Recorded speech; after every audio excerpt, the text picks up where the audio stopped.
Hey, fellow toolboxers, welcome to episode 280 of the Immigration Lawyers Toolbox podcast. Thank you for coming on. It's been a whirlwind year so far, so much going on, and luckily I've been able to connect with so many people who've reached out. We have a new mentorship group we started, a monthly one. If you're interested in that, it's for people who are small, going to go solo or recently solo, where we can talk about any advice and stuff I can give. It is a paid membership group, but email me if you're interested in that and give you information. I like having a group because you ask questions from each other, but it really goes towards like a next chapter, which is the talk today, which is about leadership. There's been a lot on my mind, and I'm going to go into my thought process and why I'm even talking about this and a lot more. I'm not going to get into law here, but I'm going to get back to some more law stuff in interviews and all that. New magazine issues coming out and all that kind of stuff. But I just kind of jump into why I decided to talk about what I'm going to talk about today. And I was on a podcast last week, and the podcast was about leadership. And it was a former client of mine who has a podcast where he's a leadership coach. He does a great job. So he wanted me to come talk because it's been a couple of years now that I have a team, and it's been a subject that's on my mind, thinking about, what is leader? How do I become a better leader? He just asked me a lot of different pointed questions that he asked from all his guests about this topic. And it got me to think about stuff I didn't really think about. So he asked me, for example, like, what do you think leadership is? Where your leadership qualities come from? All this kind of stuff. And on the spot, all of a sudden, the subconscious just jumped out, and I started saying stuff I wasn't even overtly thinking about. But I said, when we think about leadership, a lot of times it's about having a team of people. You're telling them where to go and stuff like that. But the earliest time I could think about successful leadership in my mind was when I was around like 7 or 8 years old. And at the time I was a very sensitive child where people would like say anything that would offend me, and I would cry and go to another room and be angry and all this kind of stuff. And I remember one of the last times, or the last time that did happen, I left the room, a big room of people, and I was offended. I was crying. And I was just sitting there. And then I thought to myself, we're having a party here. I think someone said offended me so much that I left a good time to come here and just whine to myself. Is this how I want to live my life? And I just made a decision right there that kind of mentality of making myself depressed, as opposed to living the good life that I could have lived if I didn't do that, was not the way I want to go. And so I led myself, body and mind, and I said, I'm going to, exert leadership, and what we're going to do is we're going to go back in there, and people say what they want to say, but we're going to have our head up strong and be who we are, and learn from mistakes, and maybe they're right in what they said. That maybe hurt my feelings. I got to think about that, analyze it, but we're going to go and deal with it rather than escaping from the situation and feeling bad for myself. So I was like the first leadership I had.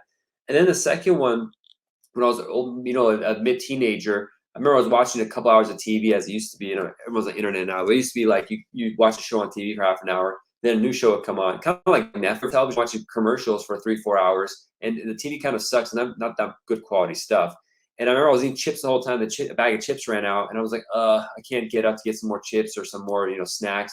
Like I'm too lazy. Then I remember thinking to myself, I'm like, listen, body, listen, mind, like, you go down this route, life's going to be terrible if you can't even get up to grab a bag of chips, which I shouldn't be eating anymore, to watch more TV, which I shouldn't be watching anymore. I need to be able to make a decision. When I get up, I get up. And I told my body, mind, we got to have a good life. This is not going to lead to a good life doing this. And I remember got up, and from that day, I had a different energy to make a decision. And when I was telling this stuff, it just it came to my mind that's like, this is a lot of it is a psychological phenomenon on the leadership aspect that goes from your internal mind to the world, to the physical, and then bringing that back to what's going on in my business. Now, obviously, there's leadership that happens in your family, in your friends, but the focus of the podcast is business. How it came for me is primarily a fear of leading, and this is just a general fear of leadership I've had since I was a child. I was usually the tallest person in any group I was in growing up. So immediately when there was a leadership position or needed to be a leader, people would always look to me.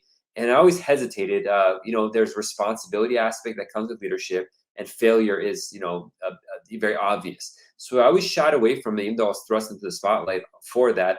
But a time came up when I had to, expand my team and start my business in that sense. And when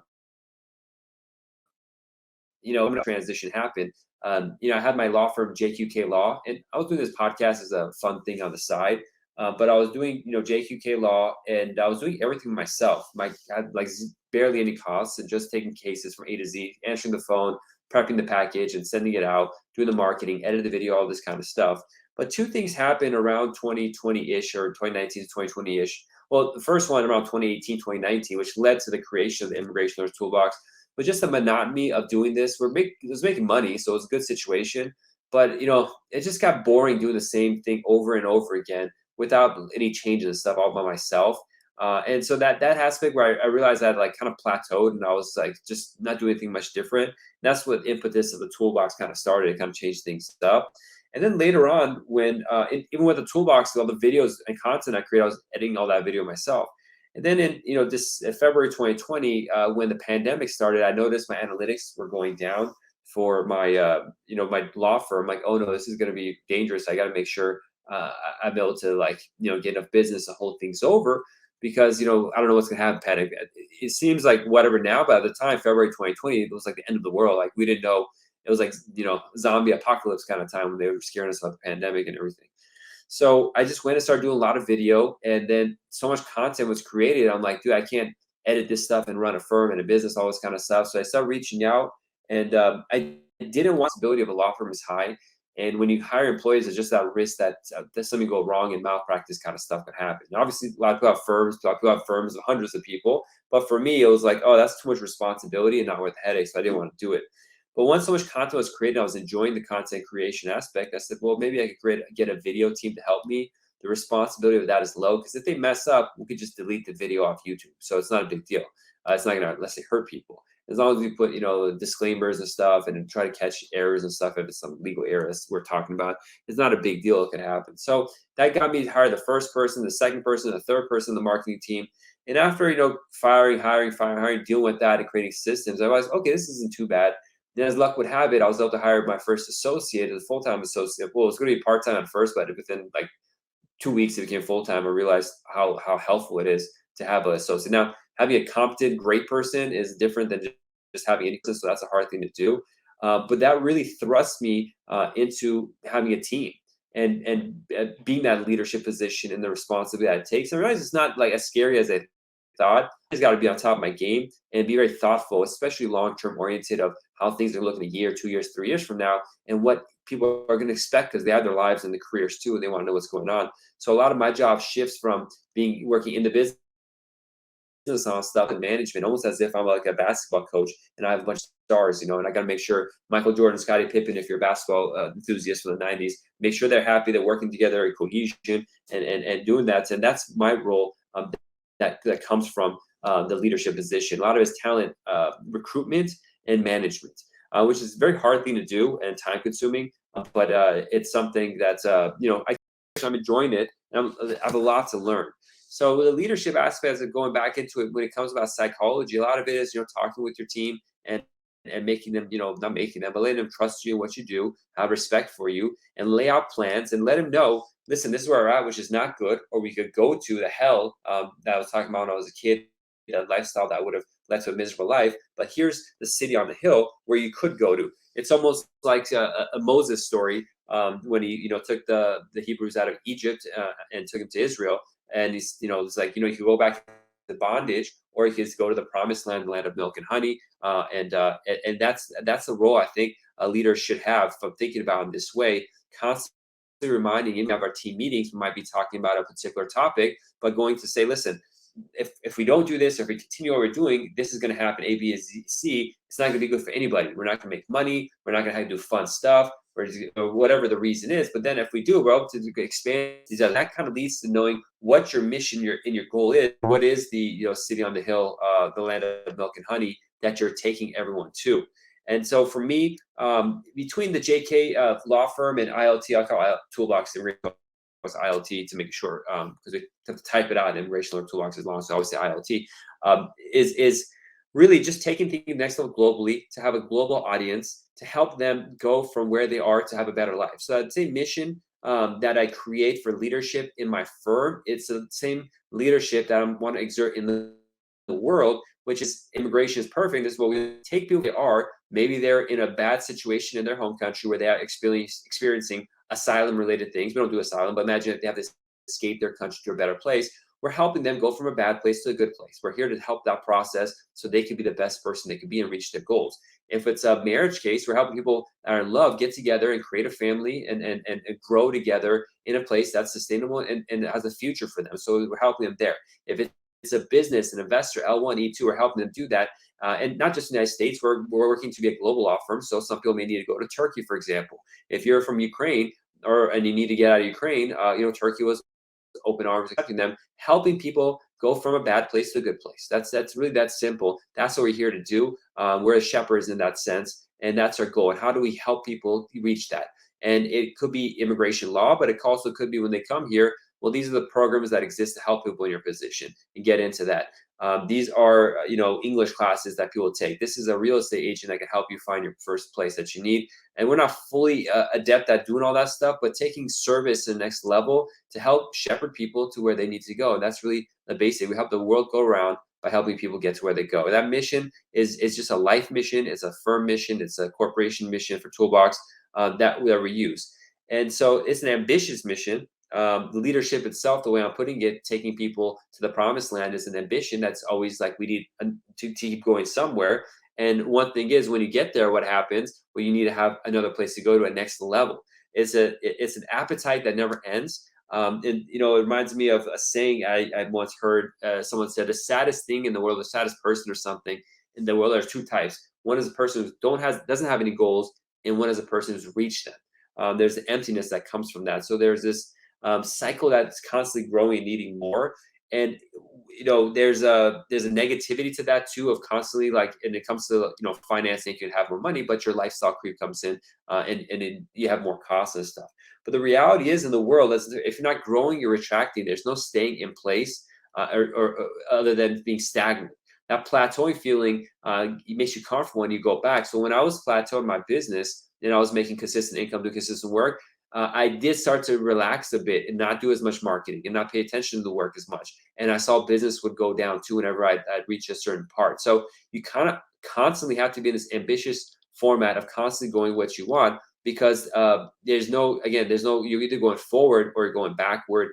If you're in space, if you don't use your bones, it's going to go away. They're going to break, and because there has to be pressure that happens to keep the body strong in a zero gravity environment. It's the same thing where you got to keep doing the videos, the marketing, the sales, the leadership, cases and all that kind of stuff. Because if you don't go forward, you go backward, and that's where leadership's part of it. You have to be a leader in life, both in yourself, your family, and work.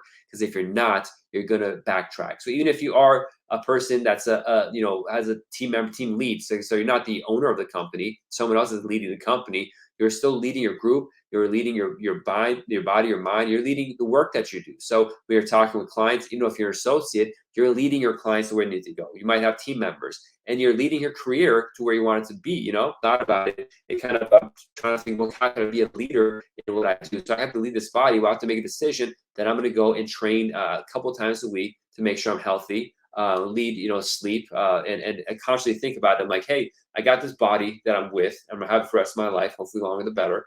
And how can I lead it to success? Well, I got to exercise it. I got to eat well. When it's not eating well, think about it. Just like if you had a basketball team, one of your players was constantly coming and missing practice and not exercising and eating bad, and you see, there's some getting bigger and bigger, but they're supposed to be running, cardio to be able to last the whole basketball game.